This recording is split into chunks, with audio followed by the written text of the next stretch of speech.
Hi everyone, welcome to Module 7. During this module, we will be discussing high incidence disabilities.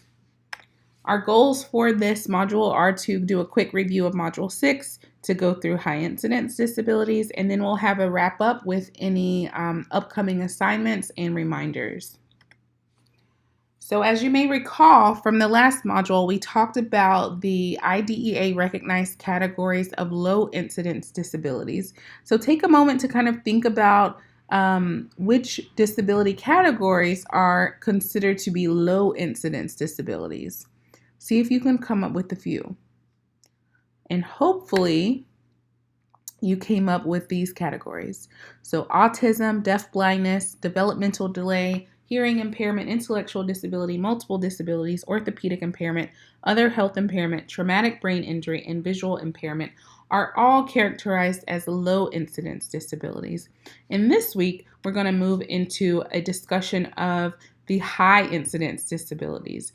This is particularly important for general education teachers because given the name, you might suspect that you will see greater prevalence of the disabilities that are included in this module, and you're much more likely to serve students with high incidence disabilities in the general education classroom.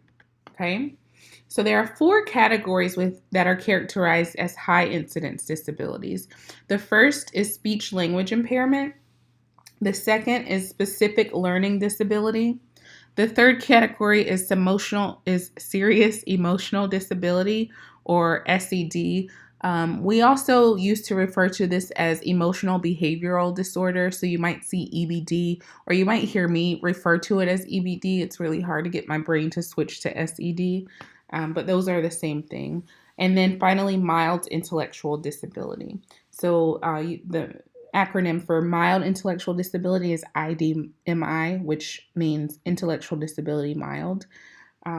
So 80% of students with disabilities have high incidence disabilities. So the large majority of those students that we serve who have IEPs or who are receiving services under IDEA, the greatest majority of them are students in these categories.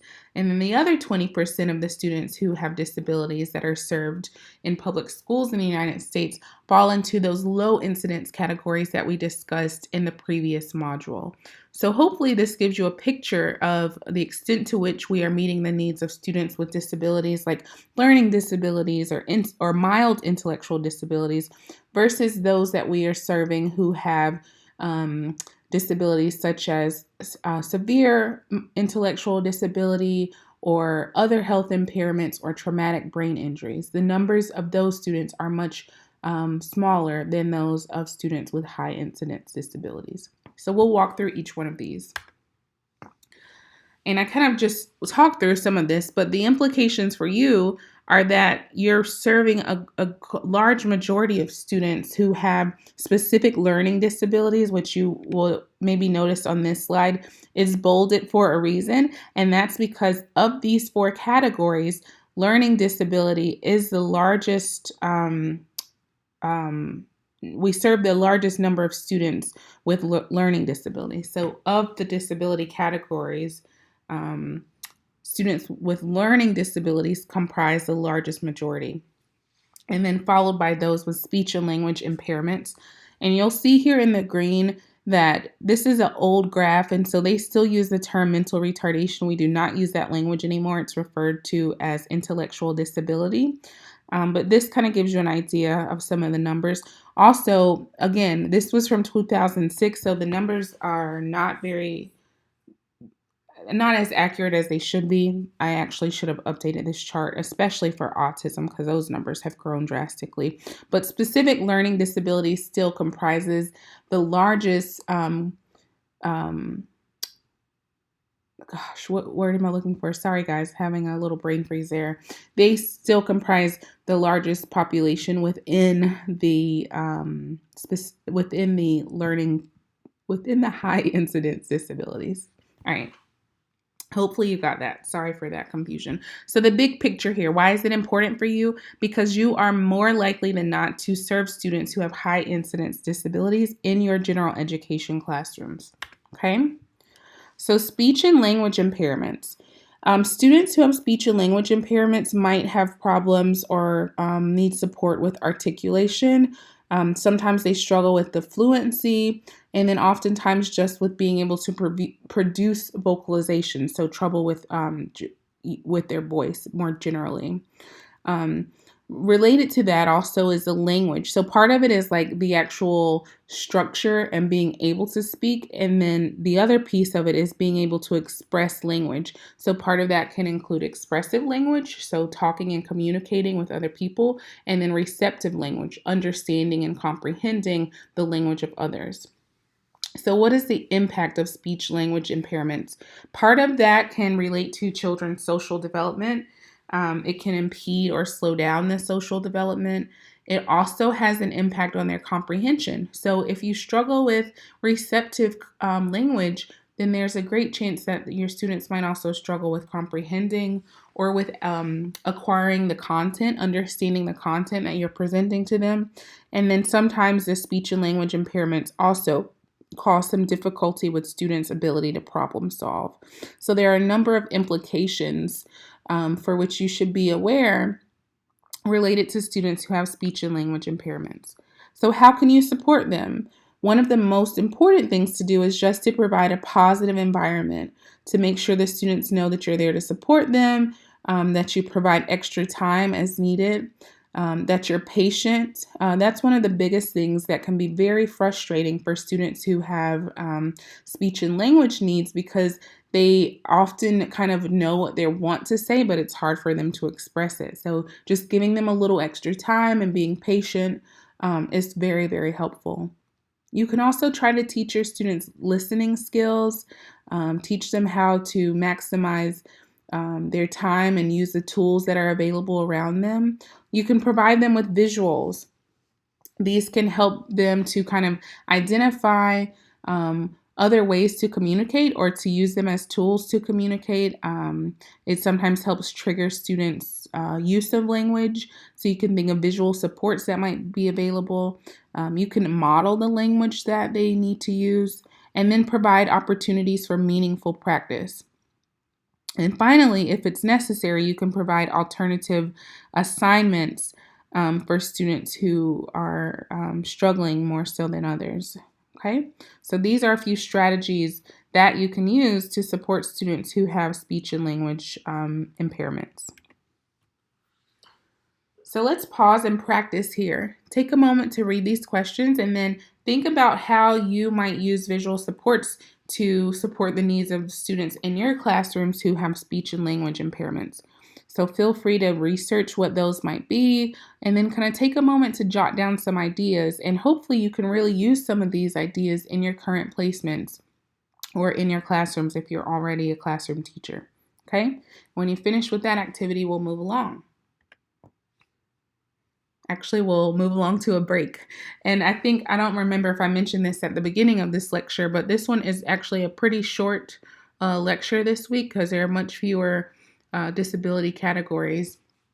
So we'll be, a pretty short lecture. And after your break, come back and we'll wrap it up.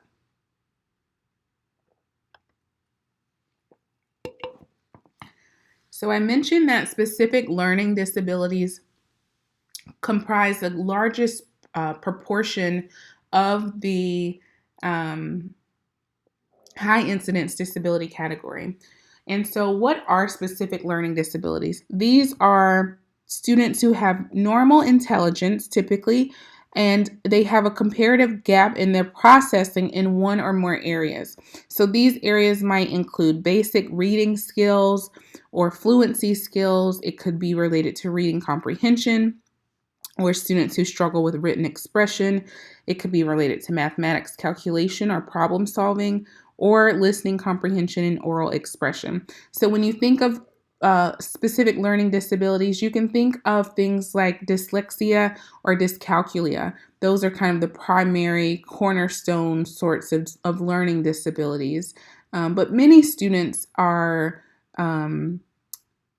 so if you know someone who has dyslexia, if they receive special education services, they will be receiving that service under the category of specific learning disability. Dyslexia is a disability within that category. It's not its own disability, if that makes sense. We will talk more about ADHD. I think we talked a little bit about this at the beginning of the semester when I first introduced the categories. In most cases, students who have ADHD are served under the other health impairment category, but many of the needs of students with ADHD are very similar to those with specific learning disabilities, but it's not always been recognized as a learning disability. And so this is something that is changing, but many students who have ADHD have many of the same needs and areas of support.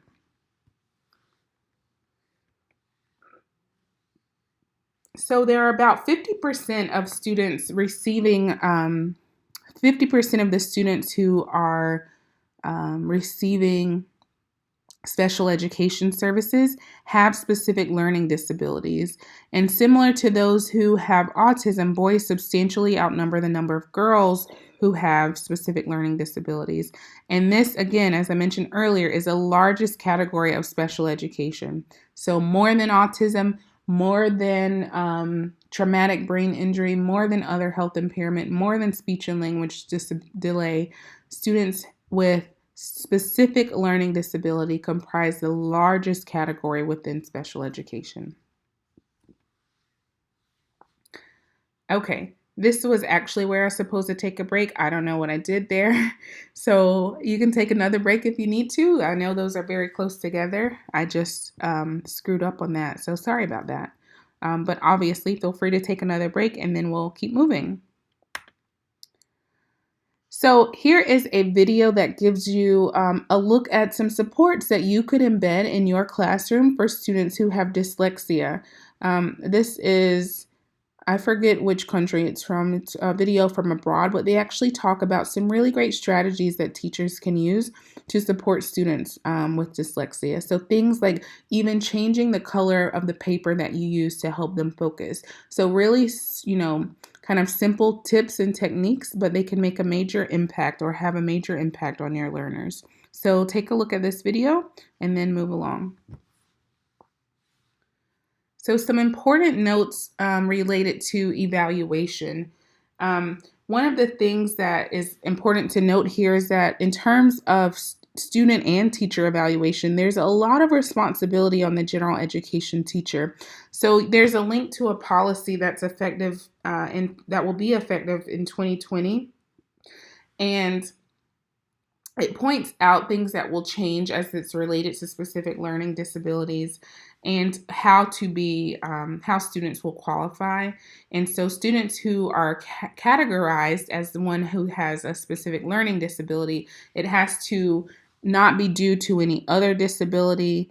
They have to be assessed and not receive that diagnosis based on cultural factors or excessive absences, and it can't be due to a lack of appropriate instruction. So these strategies or new sorts of policies are an effort to reduce the number of students who are being diagnosed or categorized as SLD and to avoid the over sort of identification of students who may not in fact have specific learning disabilities. So take a look at this information and it'll be becoming effective in 2020 in North Carolina. So what can you do to support students with SLD? You can write down steps. Okay, you can chunk their work or chunk their worksheets or activities into smaller sections. You can provide graphic organizers. Many students who have specific learning disabilities struggle with what we call executive functioning. So things like organization and keeping up with their supplies, pencils, and knowing how to keep things organized. So providing ways to help them organize their work and to break things down into achievable steps is really ideal. For students who struggle with math, maybe providing some manipulatives. You can also even have them type or dictate to scribe if they struggle with writing. And you really want to capitalize on your students' strengths. So find out what their strengths and their interests are and try to embed those in the activities that you are doing. So, for example, if you have a student who is really into Harry Potter, you can think of a way to embed the Harry Potter interest in their word problems or in their bubble map, or even in using it as a reinforcement. I know many of you are going to be in middle grades or high school teachers, and so you probably think reinforcement is just for younger kids, like the idea that, oh, if you do this, you get a sticker. Reinforcement works for everyone. I always like to use the analogy that we all go to work and we get a paycheck, right? So you get paid for doing your work, and that is a type of reinforcement. So even students in middle and high school still value and benefit from the use of positive reinforcement. So think of things that are age appropriate and useful and engaging for your student, but always do try to reinforce their, following the steps or engaging in procedures or, whatever it is that you're hoping for them to do. And think about ways to reinforce that by using their areas of interest. So it could be earning a movie on Fridays. It could be, choosing something out of a gift basket, whatever your many of you probably already have classroom reward systems. But in some cases, students with disabilities need a bit more reinforcement so that they learn how to, use these strategies independently. So think about ways that you might reinforce your learners in your classroom. These are some other strategies that you can do to support students who have learning disabilities. So I will let you read through each of those. I won't read through those because they're here on the screen, so you can read through those. And then other ways, again, to monitor student learning, to think about how to support students both with their writing and in other areas. Another category of high incidence disabilities is serious emotional disturbance. Um, so again, students who have SED or EBD typically have average intelligence, but their achievement is impacted by their behavior. And so a lot of times people assume that students who have behavioral disorders are low achievers or have low IQs. But in fact, that's often not the case. It's just that their behavior becomes such a barrier for their ability to access the curriculum that they need that they're often not able to master the content and thereby not able to demonstrate their knowledge of the content. So students who have SED often have acting out sorts of behaviors or poor social skills. So when you think of students with SED, these are the students who will curse out the teacher in the middle of the classroom or slam books or maybe go to sleep. And these are students who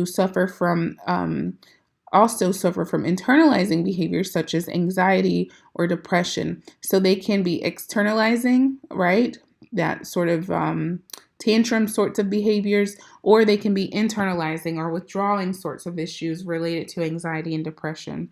So when you think about some serious emotional disturbance, we're talking about issues like oppositional defiant disorder, post-traumatic stress disorder, mood dysregulation disorder, bipolar disorder, and conduct disorder. So those are the subcategories within the category of serious emotional disturbance.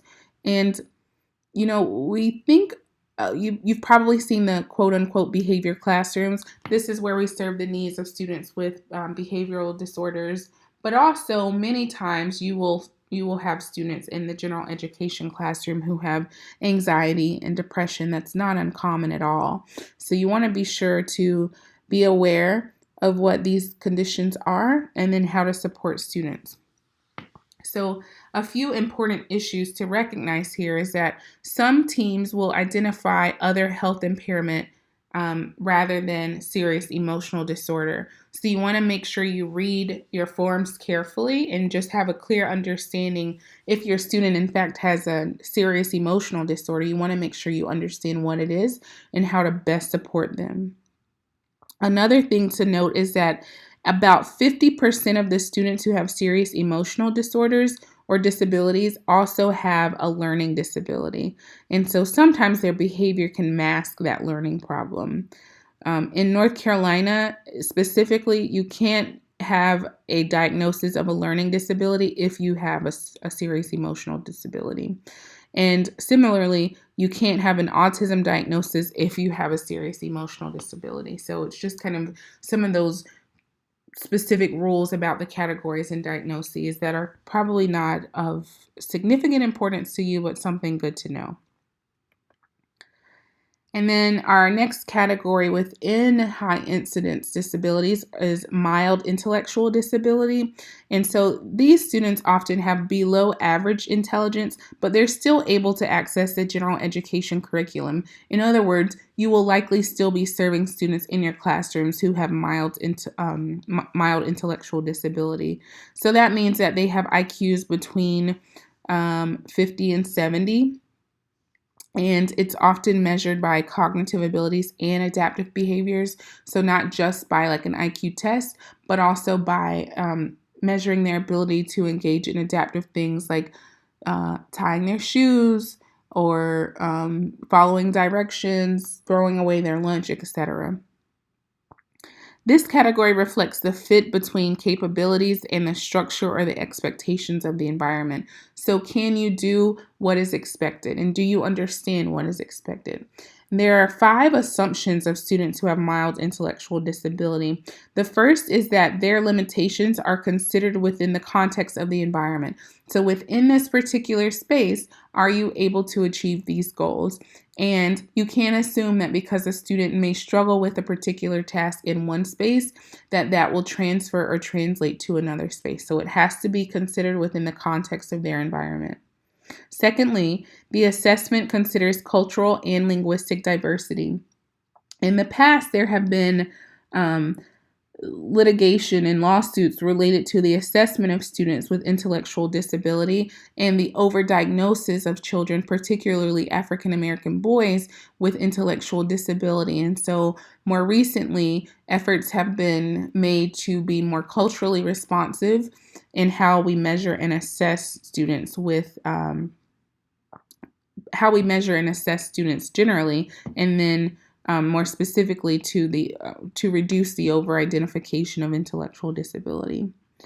Another assumption is that students have both limitations and strengths, and so we have to think about what those are and how to use one to support the other. We also use a profile of needed supports. So what do students need to best succeed in a particular environment? And then finally, we know that with supports, life functioning for students with mild intellectual disability can greatly improve. So it's just really important to find what you need and then to embed or implement those supports to help your students succeed. So students with specific learning disabilities, mild intellectual disability, and emotional disabilities or serious emotional disorders can all benefit from many of the same instructional practices. So you can do things like, again, creating that positive environment, setting clear rules and routines and expectations, using things like visual supports and schedules to help students have an understanding of that routine and have reminders. You can engage in positive reinforcement, like I mentioned earlier, and you can teach social skills. So how do I engage in appropriate communication? How do I talk to my teacher? How do I talk to my peers? How do I let someone know that I don't feel like talking today? One thing I didn't mention when we were talking about the students who have serious emotional disabilities is that many of them will likely be working with a social worker, and they are much more prepared to kind of support those students who struggle with emotional disorders. And I know it can be a little more overwhelming, and perhaps you are apprehensive about supporting students who might have, disorders such as bipolar, right? But you really want to communicate with the other professionals with whom you work and talk to them about how you can support your students in the classroom and how you might be able to carry over any of the activities that they are working on with the psychologist or with the counselor or the social worker. Okay? Students can also engage in self-monitoring. This is particularly important and helpful for older students who, have a good understanding of what their expected behavior is, and then whether or not they actually met that expected behavior, right? It helps to teach them self-awareness and to practice control. And typically students are pretty honest. Like, they know that if they had a rough day and they cursed you out and they threw chairs, they will typically not say like, yeah, I had a good day, when that is in fact not true. And so you can use this not only to teach them self-awareness, but as a way to collect data on their behavior and as a way to provide reinforcement. So you might collect their sheets over the week, and then if there are a certain number of yeses and then they have a specific goal, then they can earn a particular reinforcement. So self-monitoring is a great tool for students with particularly with emotional disorders, but most students who have any learning disability could benefit from the use of a self-monitoring worksheet. So this week for your reflection, I actually would love for you to do this simulation activity, and it's on the IRIS. It's on the IRIS website, but I have included a link here where you can access the PDF, and I also have a copy of the PDF on our Moodle site. And so it will give you the website, and it'll provide you with directions to go complete the simulation activity. And the idea here is to give you an opportunity to see what it's like to, be a student with a learning disability or with ADHD. Oftentimes students who have these disabilities are really misunderstood. And so this website helps you to kind of understand some of the areas in which students with learning disabilities or ADHD struggle. And then it will ask you to complete a few questions. So the questions that are a part of the worksheet, I would actually like for you to submit those as your reflection this week. And so I have included those questions in your reflection prompt. And so just proceed as usual with your reflection, but make sure that you complete this activity because you need to complete it in order to get your reflection points. Okay? If you have any questions about this, please feel free to send me an email. All right, so we got it down to about 30 minutes this week, first time. So we will have a few quick wrap-ups. The first is that your assigned reading for this module is the Friend and Bursic Chapter 7. You have your weekly reflection that I just mentioned. That will be due on Sunday as usual by 11:55. And then a couple October reminders. So next week, October 15th, will be our first immersion week. Fingers crossed for no crazy things. And hopefully we'll go get that going without a hitch. I will try to post remind you of your assigned times. Hopefully you all have noted that, but I'll send out a reminder and then a quick refresher about how to log on, because I know it's been a while since we talked about that. And then your disability investigations are due on October 28th. So if you have any questions about those, please feel free to reach out. I haven't looked at the sheet, but I'm going to double check to make sure everyone has signed up. If you have not yet signed up for a specific disability category, please do so as soon as possible. I want to make sure that we have all of those covered and that everyone has signed up and that you have a clear understanding of what it is that you need to do for your disability investigation. And what I'll do, once you submit those, I will upload them and make them available to all of you. Hopefully I can do that pretty seamlessly. I'll probably have to save them on Google Drive and then link them on like a Word document and then share that with you all on Moodle. So essentially you will just have to click on the link and then you can open up the presentations from your peers. And when those are due, your reflection for that week is actually going to be to respond to some of your peers' disability investigation. So it's going to be a bit more engaging for that week. So that's just a heads up on your upcoming assignments. We're moving pretty quickly. I know it's been the last couple weeks were a little rough and weird. I know some of you have family or some of you actually even live in the areas that were impacted by Hurricane Florence. So I hope that all of you are getting back to normal and whatever normal is for you. We're again halfway through the semester, so I hope everyone's pushing along. I know there's some seniors in here who are wrapping up, and so I hope that things are going smoothly for all of you. If you are struggling with anything, if you don't understand anything, if you want to meet for office hours, please reach out. I try to make myself as available as I can. I'm here to support you and to help you learn and to help you feel prepared to meet the needs of all of your students in your classroom. So please do not hesitate to reach out to me with questions, okay? Thank you all for listening, and I hope you have a wonderful week.